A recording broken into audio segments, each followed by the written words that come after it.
Hello.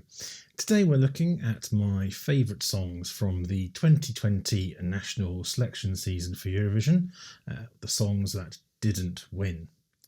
Welcome to Matt Loves Eurovision. Please do click on the subscribe button or on the notification bell, and as always, please do share, like and comment below. So we're finally at the end of the national final season, and on my website it's become a bit of a tradition for me to kind of look back at what might have been the best of the rest, as it were. Those sorts of songs that either I took a strong liking to but didn't ultimately end up winning the ticket to get to Eurovision itself. Some of them come within a whisker. Others were never really in contention, but I still liked them. Now, I'm just going to run through a few of my favourites today. This isn't an exhaustive list by any means, but take a look and see whether you've got any of your own that you want to share with me as well. In no particular order. Well, actually, it's an alphabetical order, but we'll kick off with Estonia, and that's Sinne Valtri featuring Valihalf and their song Majakad.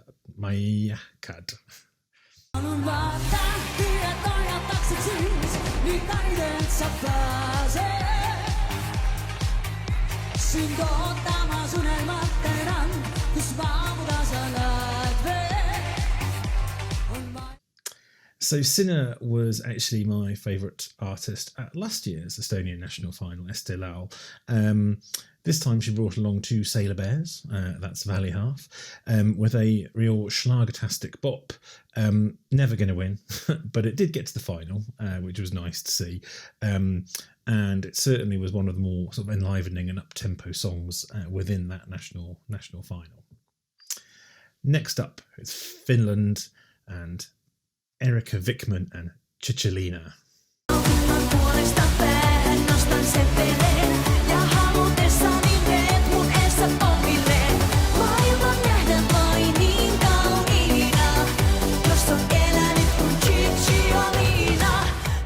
So probably the most contentious national final was Finland's, which sent the fandom into a complete meltdown.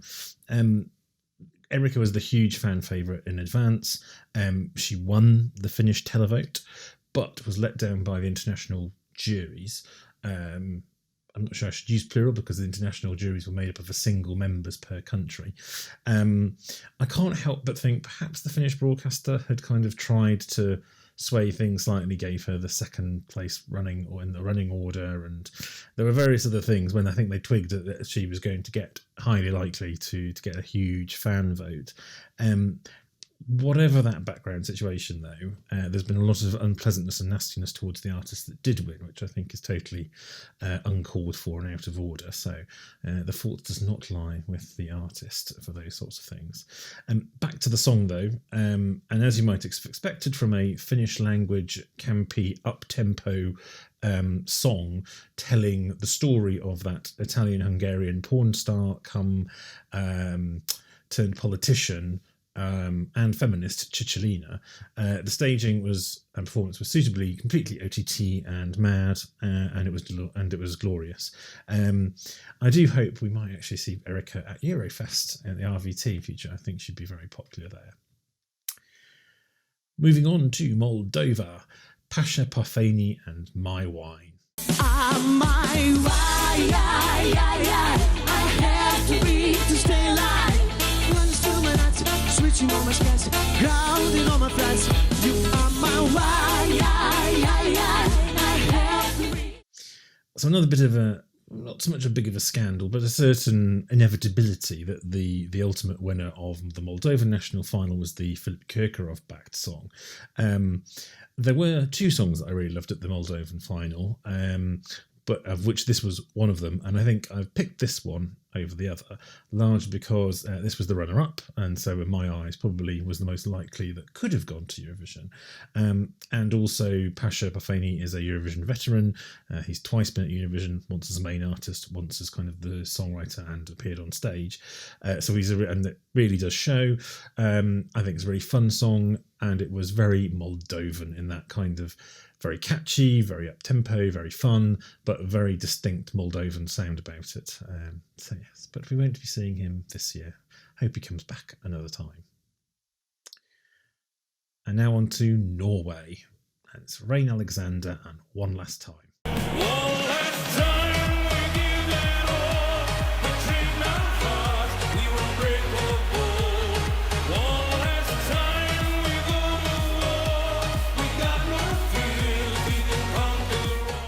So it's a trio of national final scandals. And the one in Norway was to do with the voting system, and which broke down partway through the final.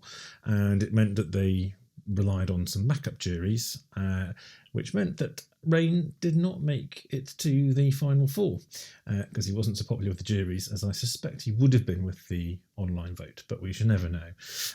Anyway, it's a bit of a shame because I would have loved to have seen our kind of a Euro dance singing kind of Viking Hodor through to the final. I'm not sure he would have actually won that final in the sort of ultimately, but I think he would have inevitably been very popular with televoters. On to Poland, and my pick is Albert Czerny and Lucy.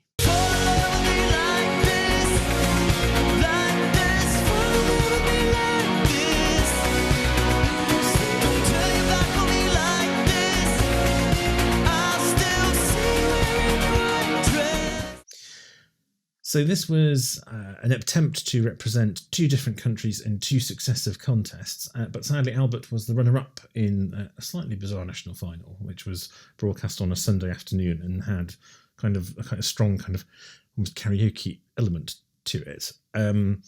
It's a very bouncy indie pop number, which you might expect coming from Lake Malawi or from Albert and his band Lake Malawi, and I think it would have been nice to have this at the contest, but enjoy the song anyway. Double bill from Portugal. First up, Barbara Tinoco and Passe-Partout. Eu que te mostrei a lua com Jorge Meyer. Eu que te mostrei a vida longe da TV.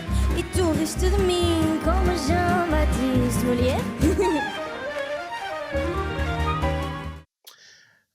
Now, this was the kind of fan and pre-show favourite for the Portuguese national final, Festival da Canção.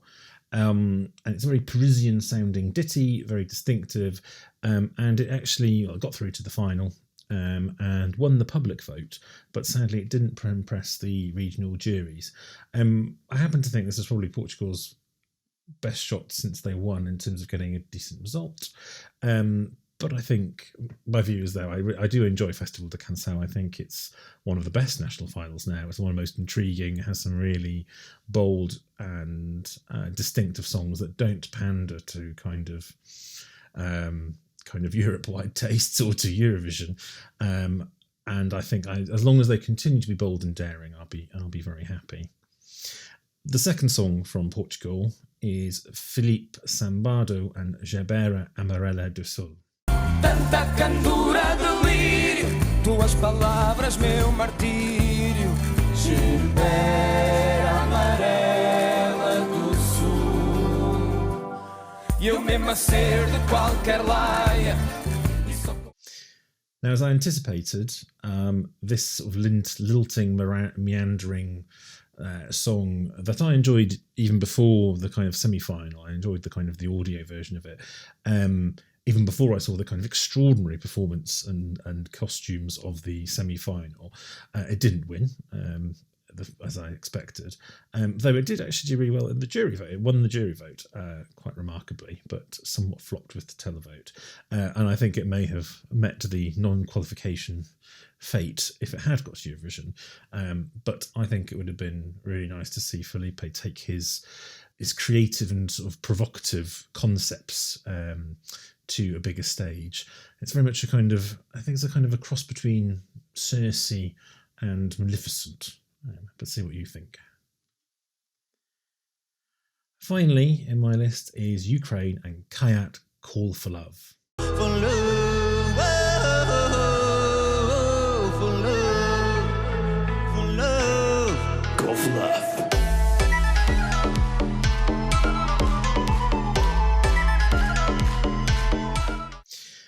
Ukraine once again showed everyone else how to do a really good ethno banger, an ethno dance banger. I think this is one of 3 songs that could have done well at Eurovision in the final. And in the end, this one came second in both the juries and the televote. Live vocals slightly wobbly, so maybe that sort of didn't help. But this is just a fantastic kind of ethnic dance track. He says he won't be trying for Eurovision again, which would be a real shame, I think. I hope he's only 22, so I do hope he reconsiders, because if he can put something along similar lines, I think it would be great to have this kind of quality ethno banger at the contest. So that was a very quick canter through some of my favourites. They're not exclusive list. There are more that I liked, but I couldn't go on forever.